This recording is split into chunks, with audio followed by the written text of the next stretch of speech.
morning, everyone. Before we formally start to my discussion, I request everybody to stand for our prayer. Okay. Okay. In the name of the Father, the Son, and the Holy Spirit. Amen. Our Father, who art in heaven, hallowed be thy name. Thy kingdom come, thy will be done, on earth as it is in heaven. Give us this day our daily bread, and forgive us our trespasses, as we forgive those who trespass against us. And lead us not into temptation, but deliver us from evil. Amen. The Father, Good morning, everyone. Good morning. Good morning, 9 people. 9 people Others are still to add coming here So, on their my way. topic is continuation with what Mr. Denton discussed last time about the competency-based curriculum. Diba last time, a quick recap, we discussed about the benefits and the importance of competency-based curriculum. So we already know why it is important that the Department of Education or also the CHED must have a curriculum-based must have a competency-based Berto. curriculum that they follow, right? Yes. Okay, so this time, I'm going to discuss key potential challenges that the competency-based curriculum are facing. So there are actually six potential challenges that I found on the internet, and I think these 6 challenges are relevant to what is happening in the educational system of Philippines. Okay, so without further let's start. So the first one is the achieving excellence. So a competency-based curriculum requires educational institutions to demonstrate uncompromising commitment to excellence. Some of the key concerns the basic. Diba, the competency-based curriculum, they aim to achieve excellence in terms in the academic field of students. So, especially in the Department of Education, um, the teachers who are the one who follow this curriculum, they commit to what is the CBC aim to, which is to achieve excellence. So, why achieving excellence becomes a challenge in the competency-based curriculum. So, who can answer? Why achieving excellence become a key potential challenge in the competency-based curriculum? Yes, Ms. Maria. Siguro the thing about competency based is that it requires for authentic assessment. And the thing is, not all schools in the Philippines have laboratories or even environments not required for authentic learning. Like, for example, kita. We do not have a speech lab for authentic speech learning. So that's an example. Yes, very good. That is a great example. So here are some questions. So, how to ensure that the rigor and quality of the curriculum-based programs remain applicable across the board? So, as what Ms. Marian said, though, some schools lack laboratories that are useful in the learning plans of the children or students. So, becoming a challenge because we all know that Philippines, especially that we are a third world country, we are like not blessed to have enough resources in terms of how the children learn inside the classroom, diba? So that's why it becomes a challenge to the CBC for the competency-based curriculum in our country. So another is how will the competency-based approach break the path of mediocrity and move beyond faith of other general education trends. So sometimes other schools who implement competency-based curriculum, aside from the fact that they lack materials or resources that the teachers and students can be used, is also they become like left behind what is like relevant or what are the important things that we discussed in the especially in terms of how the students cope up with these competencies that are not easy to deal with because um, a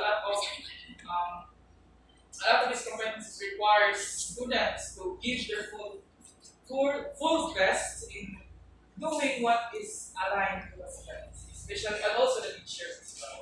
So nasabtan ba Yes. the achieving excellence? Okay, so let's proceed to another one. Next one is the large class size. Another Miss Canyon, can you read what is stated in the board? Large class size. Another key challenge is that implementation of MCP's curriculums. The large class size. A higher number of students in a classroom tends to affect student-instructor interactions. It can also prevent peer exchanges during discussions in the classroom. Thank you, Ms. Canyon. So, large class size is also one of the potential challenges that the competency-based curriculum face in today's generation, today's educational system. So, why it becomes a potential challenge? So, as we all know, the growing population of students in schools in Department of Education, especially in big schools like in City Bitaw, diba, they cater 100 students inside the classroom. Yes. So in that sense, the teacher might encounter problems on how he or she to could give the materials in learning and following the competency. So it might also hinder the exchange communication, the exchange group discussion among students because teachers might not focus to cater all of them because there are a lot of them inside the class. So it might lead to some students might feel boring or they tend to disregard what the teachers discuss in front of them. Yes, Miss Angel. I think it all comes down din sa lack of facilities na pagkuha ng classroom. Tapos usually pagayod ang mga institutions mudawat pagyapon ng students biskan di na bitaw kaya ng sa ilang facilities. Kanaman na mo yun, dili na dayon ma-cater da ng kada student kay they care more about having more students para more money comes funds sa God, diba? Okay, so that's actually a great example. Correct. Especially to yung mga schools, mga private schools. Yes. One SUC. Yes, SUC cater a lot of students that tends to. But actually, like, an example dito nga sa SUC is ang CBMS class. Yes. Dako yung budget sa ilang ng students. Sa kada student sa good, maghatag Yeah. ng part of the year, no? Tapos, Sa room, in addition to that, kanaman sa dagadawat, usually sila yung biton, tapos at the end of the day, ila dahil takdago ng student kung diligid kaya. Kay, sa start na yun, para na lamang bitaw madamo ang funds. Pero, di hapon nila makater ta ng students sometimes. O, amo sabihan sa other challenges. yeah. Yes. Very good. Thank you for your insights. So it's a really good point actually. Like said to gather more students, more money. Okay, so next is the infrastructure for learning. So in order to implement a competency-based curriculum, educational institutions require everything from modern classrooms, creative centers, smart boards, laboratories, and latest technologies at all levels. It can help students to actively participate in the learning process. So as what Ms. Angel said earlier about the infrastructure inside the campus or school, so it also one of the potential challenge in competency-based curriculum that most schools, especially those campuses or schools that are located in places that are far from the cities or like areas that don't have like enough resources. So they lack classrooms, they lack mga laboratories, mga technological materials that are needed inside the class. So that is also one of the challenges of competency-based curriculum in schools or institutions that don't have these areas or these infrastructures. So nasabtan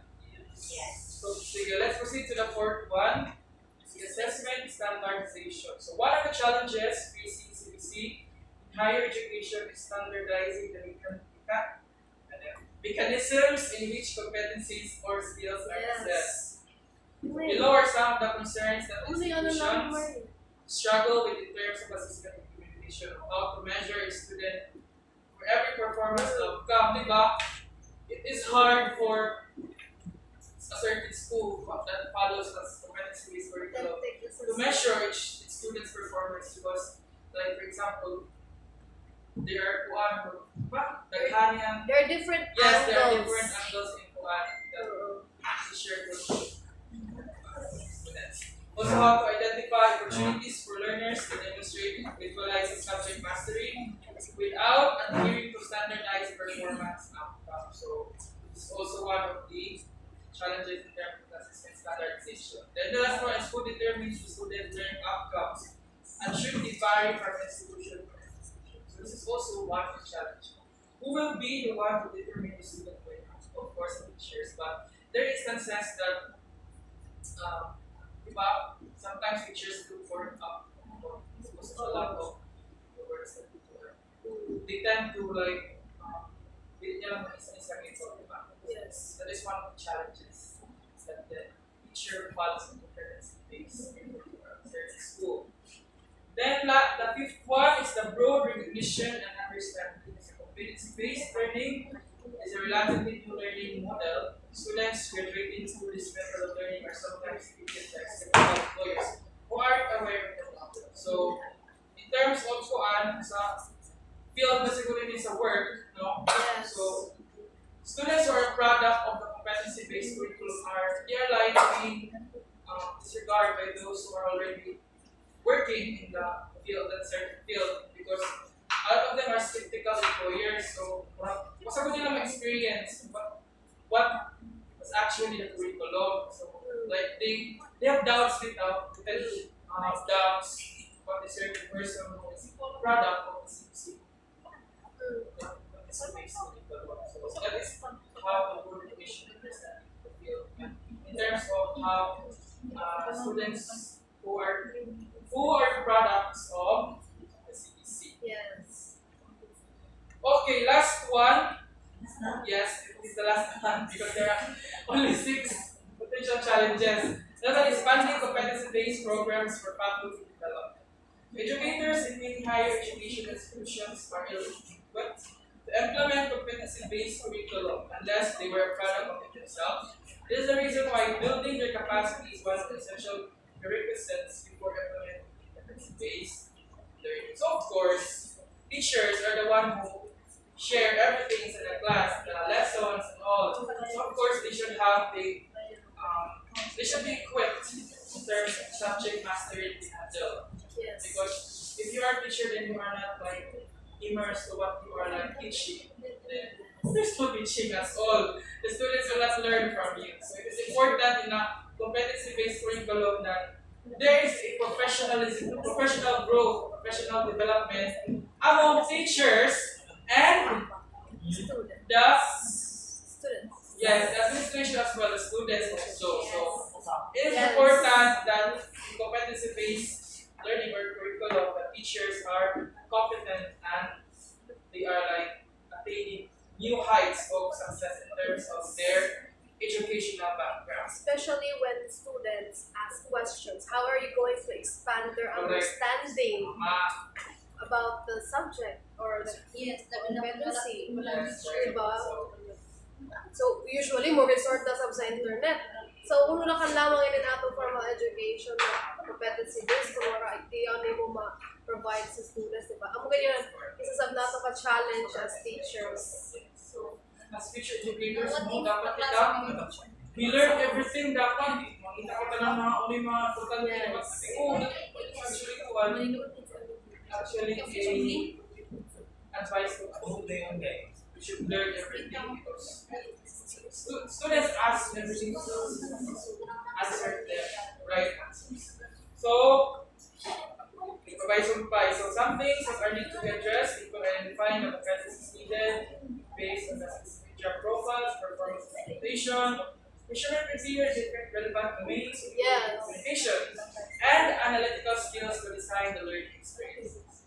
Of course, part ni siya ng professional expanding competency. Okay, activity na kita ay.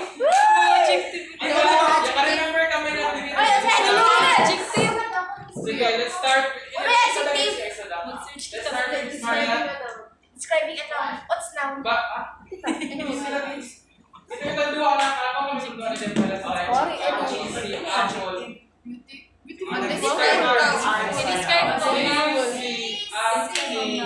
Apple. Lemon juice. Tell me. Name of your best heart. Oh, sweetheart. For ano? Four adjective. Ako? Adjective. Beautiful. Marian. One. Excellent. Micah. Brian. Handsome. Frisbee. Two. Wait, ikaw na. Three. Joyful. Four. Aware. Musky. Wala, ginoo ko. Two. Ikaw naman ka. Four, five. Ah, my God! Si Mike Kami. Libot pa hantod. Di ka makatubag So this na. is your question. Last Ako question. ba yan? Ito mag-report pa. Oo, ako kay Mara Abo na niya. Stand up and answer. Read first the question. Teaching learning processes. How will you navigate the learning process despite the fact that this How will you navigate? How will you navigate your learning process? You can ask for help. Sige, Mr. John Brian. Competency based to ito. Despite the fact that this potential okay. So I think that as a teacher educator, I will navigate my teaching learning process through sticking to my core, which are the good qualities of a teacher, to be effective, to be resourceful, and all that, because it's not like we can only rely on what's really the availability that is being offered by the institution. So I think that we as teachers, we can also have something to offer. That also kind of shows how independent we can be in terms of providing materials, knowledge, and anything else that we can give the students. Very good. So, to sum up, what Mr. John Brian said is all true. Education system century. So that ends my discussion. I hope you learned something from me. And I discussed clearly the 6 challenges. So this time, let's welcome the next presenter. Oh my God, ang huli na. Junior Amador. Thank you so much. Alam, ang huli na. You have 15 minutes. Student center. Long overdue na yan. You have 15 seconds.